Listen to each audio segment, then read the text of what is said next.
25 મે 2024ના રોજ રાજકોટના TRP game ઝોનમાં થયેલી ભયાનક અગ્નિકાંડ ઘટનાને સમગ્ર શહેર અને દેશને હચમચાવી દીધું હતું.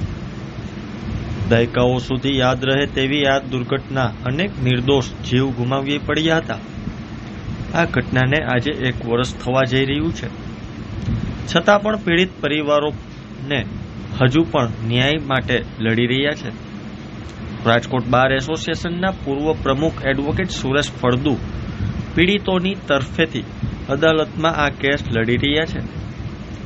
તેઓ કહે છે કે આ માત્ર કાનૂની લડત નહીં પણ માનવતા માટેની લડાઈ છે. ટીઆરપી અગ્નિકાંડમાં હું વિક્ટીમ પરિવાર વતી છું.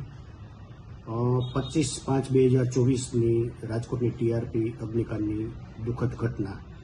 આ માનવ સર્જિત દુઃખદ ઘટનાએ માત્ર રાજકોટ ગુજરાત જ નહીં પણ ભારત દેશની જનતાને ચોધાર આંસુએ રડાવેલા છે. જે બનાવને ખાલી કલ્પના કરતાં પણ શરીરમાં કંપારી છૂટે આવો ગુજારો માનવ સર્જિત બનાવ, જેને 25 તારીખે 1 વર્ષ પૂરું થવા જઈ રહ્યું છે. આ 1 વર્ષ દરમિયાન તાલુકા પોલીસ સ્ટેશનમાં ગુનો દાખલ થાય છે. તાલુકા પોલીસ સ્ટેશન અને ક્રાઇમ બ્રાન્ચે તપાસ પૂરી કરે છે. તપાસ પૂરી કરી કુલ 15 આરોપીઓ વિરુદ્ધ ચાર્જશીટ રજૂ કરવામાં આવે છે. નામદાર નીચેની અદાલતમાં ચાર્જશીટ રજૂ કર્યા બાદ કેસ છે એ સેશન્સ અદાલતમાં કમિટ કરવામાં આવે છે. સેશન્સ અદાલતમાં કેસ કમિટ થયાને કુલ 23 તારીખો આજ દિવસ સુધી થઈ. આ 23 તારીખો દરમિયાન આરોપીઓ તરફથી શરૂઆતમાં જ્યારે કમિટ થયો ત્યારે એડવોકેટ કોઈએ રોકેલ ન હતા. મેક્સિમમ આરોપીઓ તરફથી ટ્રાયલ ડિલે થાય, કેસ ન ચાલે એવા પ્રયાસના ભાગરૂપે ઘણા મુદ્દતો સુધી એડવોકેટ ન રોકેલા. આ કેસ છે એ રાજકોટની સેશન્સ અદાલત છે એડિશનલ સેશન જજ ડીએસ સિંઘ સાહેબની કોર્ટમાં ચાલે છે. ડીએસ સિંઘ સાહેબની અવારનવારની ટકોર અને કડકાઈથી પછી આ આરોપીઓએ એડવોકેટો રોકેલા. એડવોકેટ રોક્યા બાદ પ્રોસિક્યુશન તરફથી ડે ટુ ડે કેસ ચાલે એના માટે એક એપ્લિકેશન આપવામાં આવેલી, એનો પણ એને વિરોધ કરેલો. એ ઉપરાંત પ્રોસિક્યુશને ડ્રાફ્ટ ચાર્જ પણ રજૂ કરી દીધેલો અને પોતાનો કેસ પણ ઓપન કરી દીધેલો, જેથી કરીને વિક્ટીમ પરિવારને વહેલામાં વહેલી તકે ન્યાય મળી શકે એવા પ્રોસિક્યુશનના અમારા તરફથી પ્રયાસ રહેલ છે. બીજા ટ્રાયલ ડિલે કરવાના ભાગરૂપે એડવોકેટ રોક્યા બાદ જામીન અરજીઓનો શરૂઆતો થઈ. એક પછી એક આરોપીઓ દ્વારા જામીન અરજીઓ કરવામાં આવેલી. મોટાભાગના આરોપીઓએ જામીન અરજીઓ કરેલી, જેમાંથી આજ દિવસ સુધી કુલ 15 આરોપીઓમાંથી 4 આરોપીઓને જામીન ઉપર મુક્ત કરવામાં આવેલ છે અને 11 આરોપીઓ બિહાઇન્ડથી બહાર છે. ત્રીજા ડિલે કરવાના પ્રયાસના ભાગરૂપે આરોપીઓ તરફથી ડિસ્ચાર્જ અરજીઓ રજૂ કરવામાં આવી રહી છે. અદાલત ફાઇનલ તહોમત આરોપીઓ સામે ફરમાવે એ પહેલાં એક પછી આરોપી દ્વારા ડિસ્ચાર્જ અરજીઓ કરવામાં આવેલી. એ ડિસ્ચાર્જ અરજીઓનું આજે હિયરિંગ આજની તારીખે ચાલી રહેલું છે.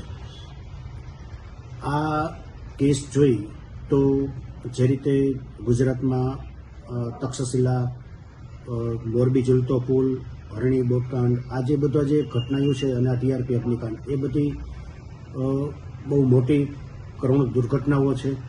આમાં સંડોવાયેલા આરોપીઓ બધી જ રીતે પહોંચતા છે. એટલે કાયદામાં જેટલા પણ પ્રકારની આરોપીઓ તરફે રેમેડી એડજસ્ટ થઈ શકે એવા જેટલા પણ સંજોગો હશે એ તમામ સંજોગોનો આરોપીઓ છે એ ઉપયોગ કરે. એક પછી એક એપ્લિકેશનો આપે. એક ટ્રાયલ કોર્ટમાં એપ્લિકેશન આપેલી એ રિજેક્ટ થાય તો હાઈકોર્ટમાં જાય, મંજૂર થાય તો વિક્ટીમ કે પ્રોસિક્યુશન ઉપર જશે. એક પછી એક એ રીતે જોવા જાય તો આ જે બનાવો છે એ બનાવોમાં જે રીતે આરોપીઓ એક પછી એક જે બાહુબલીઓ છે એ લડત છે એ છેક સુધી સુપ્રીમ કોર્ટ સુધી આ લડતો લઈ જાય એવી સંભાવના હોવાના કારણે એવું દેખાઈ નથી રહ્યું કે આ ટ્રાયલ છે એ નજીકના સમયમાં ચાલુ થઈ શકે.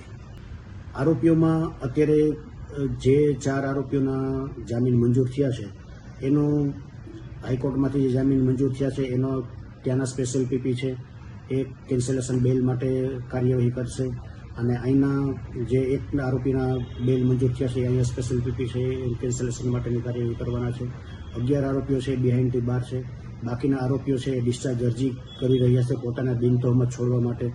એના અત્યારે હિયરિંગ ચાલી રહ્યા છે. એટલે આરોપીઓ મેક્સિમમ વહેલી તકે જેલમાંથી મુક્ત થાય એવા પ્રયાસો કરશે અને મેક્સિમમ ટ્રાયલ ડિલે થાય એવા પ્રયાસો કરશે. આ આરોપીનું સ્ટેટસ છે.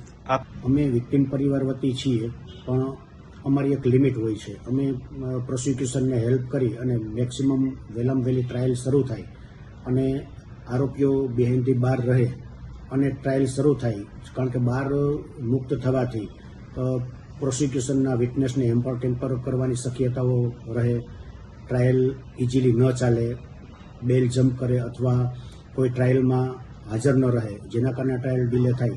આવા સંજોગો નિર્માણ ન થાય એના માટેથી મેક્સિમમ જેટલા અમારે વિક્ટિમ પરિવાર વતી પ્રયત્નો કરવાના થાય છે એ અમે કરી રહ્યા છીએ.